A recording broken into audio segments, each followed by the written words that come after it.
Okay, part two of the executive branch here is about what are the powers of the president and what limitations are there on the president. The president can't be a dictator. The president has to figure out how the Constitution operates and has to live within those limits.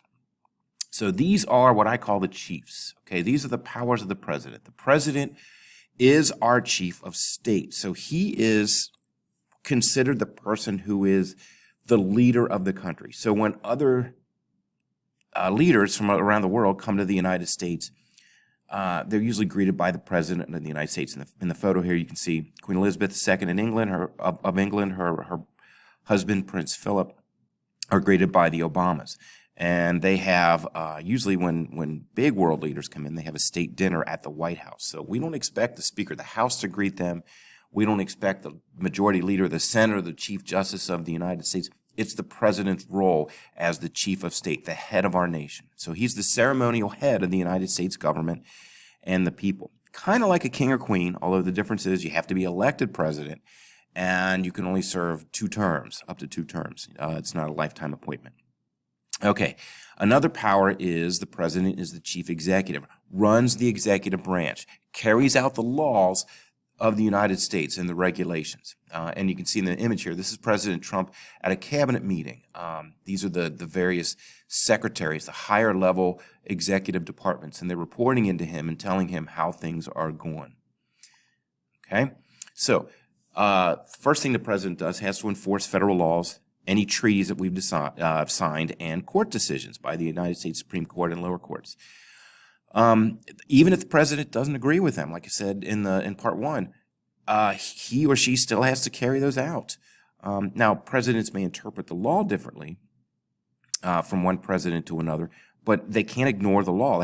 They have to. It's their stated duty. It's their main function to carry out the laws of the United States. The president can issue executive orders as well. Executive orders are decrees by the president to further define the law. For instance, if the president decides that, well, what we're going to do because the national government has a college loan program, and let's say you get a loan that's guaranteed by the federal government, the president can issue an executive order at any time. No president has done this. I'm just using this as an example to say, all right, we are forgiving everybody's current college loan debt. Okay, the president could do that with an executive order. When President Trump issued an executive order limiting travel from predominantly seven predominantly Muslim countries, that was an executive order. President Obama issued an executive order saying that immigrants to the United States that came here as children with their parents but have made something of themselves. They've graduated from college, they have a steady job, that they can be forgiven for being an illegal immigrant and they can get in line, pay a small fine, and then become a resident alien, a legal immigrant. Not an illegal one, a legal immigrant. Okay, so those are executive orders. Those are meant to define the president's interpretation of laws. And it's basically an order given to one of the executive departments to say, here's what we want you to do. Okay, now, if the president goes beyond the stated executive order powers and starts acting like a legislator instead of an executive, then the Supreme Court can come in and say the president is using his executive order powers in an unconstitutional manner. That has happened many times in the United States. So it is up to the Supreme Court to say that this executive order is okay or is not okay. Okay? The president appoints cabinet members, commissions, federal judges. There's a lot of people that are appointed by the president. So all the folks here at the table, the executive departments, those are chosen by the president. They have to be approved by the Senate. If there's a vacancy on the United States Supreme Court or the United States Court of Appeals or the United States District Court, the president gets to appoint any judge for a vacancy in the federal court system. If the chair of the Federal Reserve who runs the monetary system in the United States, if that person's term is up, the president can reappoint that person or appoint a new person. All of that has to have approval just by the Senate, not by the House, just by the Senate. Okay. Now there's a special thing called a recess appointment, and this is meant to be used in an emergency. Let's say the Secretary of Defense right here, James Mattis. Okay, he's an older guy. Let's say one day he has a heart attack and passes away, and it's during the 3-week Christmas break that Congress has taken. So the Senate is not in session. They've hit the gavel and they said, we are in recess for the next 3 weeks. Well, the president shouldn't have to wait another 3 weeks to appoint a new Secretary of Defense. It's important for us to have somebody to run the military. So what the president will do is do a recess appointment. If the Senate is not in session, the president says, well, I need this person to be a Secretary of Defense, and they can make that appointment, and that person automatically gets the job. Only when the Senate is in recess. They don't have, in other words, that person doesn't have to go through the approval process of the Senate. Okay? The president is also the chief administrator. There are more than 2.7 million people that work for the executive branch. 2.7 million people. It's the largest employer in the United States. The executive branch of the federal government is the largest employer in the United States. Okay? So that everybody who works for the executive branch, technically their boss is the president of the United States. Although I know people that work for the federal government. My brother-in-law works at the Environmental Protection Agency. I don't think President Trump has ever visited his office and given him a yearly review. It's somebody else's responsibility to do that. So there's a chain of command, but ultimately the person at the top of that chain of command is the president of the United States. Okay? They also spend more than $2.5 trillion, that's a T, that's not a mistake, trillion dollars a year. That includes military spending. Okay? The president ultimately is responsible for divvying out that $2.5 trillion among the different departments in the bureaucracy of the United States government. It's a huge bureaucracy. We'll see what that looks like in the next chapter. Okay? The president is also the chief diplomat. Here you see the president of China talking with the president and greeting the president of the United States. Okay? Whenever there's a big crisis around the world, diplomacy is used to prevent going to war. The president is, even though they have the Secretary of State that runs the diplomatic corps and so forth, but the president is the one that will do the big ones, is the diplomat. So, in other words, when World War I was over, sorry about that, the president went to negotiate that treaty across the across the ocean into Europe.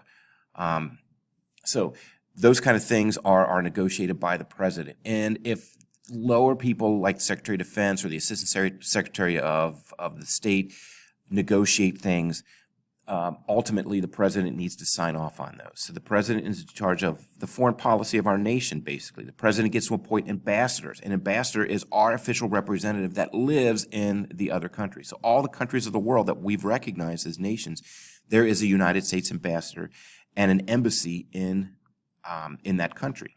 Okay, the president gets to appoint them. The president is allowed to work on executive agreements. And there's also negotiating treaties. Let me run through the differences between those. The treaty is it's harder to pass than the law. So the treaty to end World War I, the Versailles Treaty, that has an official treaty stamp on it. President Wilson, negotiated that, brought it back. The Senate has to approve. 2/3 of the Senate has to approve a presidential treaty. It's difficult to do. So what a lot of presidents have done instead have issued executive agreements. So rather than calling it a treaty, they call it an executive agreement. If it's an executive agreement, the president and the leader of another nation agree on something. Okay? It does not require presidential approval. Now, here's the difference between these two. Okay? Before we were talking about under the president's legislative powers, the president can issue an executive order. One of the things I forgot to say about that is passing a law is a lot harder than issuing an executive order. Passing a law, Congress has to pass it and the president has to sign it before it becomes a law. Okay? An executive order can be overturned by the next president.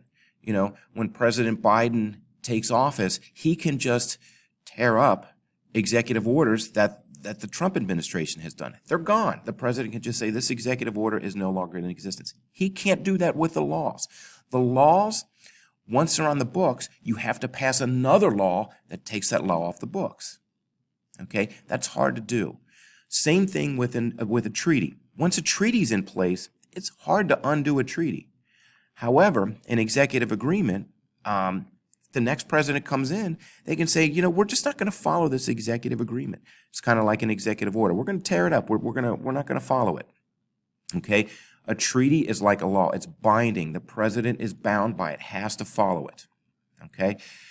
And the president also recognizes foreign governments. So when if a new nation declares independence, the president of the United States will recognize that foreign nation. And what that means is the president says, I know that this is a country. We see that this is a country. Okay? And then, of course, we send an ambassador there. We have an official relationship with that country. Okay? We talked about that. Senate approves appointments and Senate approves treaties with a 2/3 vote. Okay. The president is also commander-in-chief. This is the power of the president to run the military. We have civilian control of the military. There is not a general that is ultimately responsible for the military. It is the president that runs the military. That is a really important thing that the United States has done because it makes ultimately our military, all the branches of the military, independent of the generals who run it. It's the responsibility of the president of the United States. Okay? Now, as commander-in-chief, he has authority over the military. Okay? The president can say, this is what I want the military to do. This is what I want the military to spend the money on. This is what I want the new missile system to be, or the new tanks. We want to buy these new tanks or create these new aircraft carriers. That the president signs off on that. Now, all of the generals in charge of the branches of the military, they can lobby the president. They can say, we need this new aircraft carrier, or we need this new plane. The big decisions are made by the president. They are lobbied, influenced. The president is influenced by the members of the military. And honestly, the day-to-day operations of like who gets promoted, what the uniform looks like, at what point of the world do you have to wear this uniform, that kind of mundane stuff. The president doesn't make those decisions. There's a chain of command in the military that those decisions are made. Now, I want to point out some things in this picture, okay? This is actually an image of will become the most famous picture of the Obama administration. The Obama administration is in the Situation Room. That's in the basement of the White House, and it's where the president can hold top secret encrypted communications, means nobody can listen in, with various leaders of the world and various department heads of the United States. Okay, there's 2 Situation rooms. This is the smallest one. Okay, in the big Situation Room, about maybe 10 minutes before this, across the hallway, the president of the United States, President Obama, made the decision to go after and capture bin Laden and kill him if he shows force against our troops. So it was a Navy SEAL commando mission into Pakistan to get Osama bin Laden, the mastermind of the 9/11 attacks. Okay, so across the hallway they made this decision. They had a plan together, and they brought the plan to the president in the Situation Room, and the president said, "It's a go." Now this guy I don't know who the guy is running the controls, but I can tell you he is the commander of the Navy. The Navy SEALs were the ones that ran this mission. So he's in the small Situation Room. They're all looking at a screen. And he was in this room by himself. I just found this out a couple months ago. I was reading a book about the Obama administration. So as they're making this decision, after they made the decision across the hallway, they kind of had their fingers crossed, making sure, everything went well. President Obama looks across the hallway, and the commander of the Navy is in this small Situation Room by himself. President comes in, and of course the commander of the Navy stands up, and President Obama's like, "No, sit down. You're running the mission." So everybody else kind of congregates in this small Situation Room, and they are actually watching from live helmet cams the Navy SEAL raid on bin Laden's compound in Pakistan. If you ever are interested in this, there's a great book called No Easy Day, written by a guy named Mark Bowen. He was one of the Navy SEALs on this mission. And it is a fascinating book. But anyway, what happened was they went in with helicopters. The Navy SEALs went in with helicopters, and they knew exactly where to go because they had intelligence from a courier, a guy that delivered messages to and from bin Laden's compound. They got him, and that person spilled the beans and told everybody exactly what was going on in this compound. So they knew exactly where bin Laden was. They made their way up to the second floor into his bedroom. One of bin Laden's wives grabbed a gun and stood in front of bin Laden. And the Navy SEALs just blasted her away. And then it was them with their guns pointed at bin Laden, Osama bin Laden. And he reached for the gun, and they're like, no, you shouldn't do that. And he did. And they shot him right between the eyes. And they made the decision that, what are they going to do with the body? They took DNA samples. They had DNA on bin Laden and his family. They figured out it was him. It was him, and they buried him at sea. They gave him an actual Muslim burial, but they did it at sea. Okay, and the reason they did that was because they didn't want a ground burial with a monument that people could, rally to bin Laden and make him a martyr. So they buried him at sea. So anyway, I think this picture was taken. You can see Hillary Clinton, who was the Secretary of State, right here.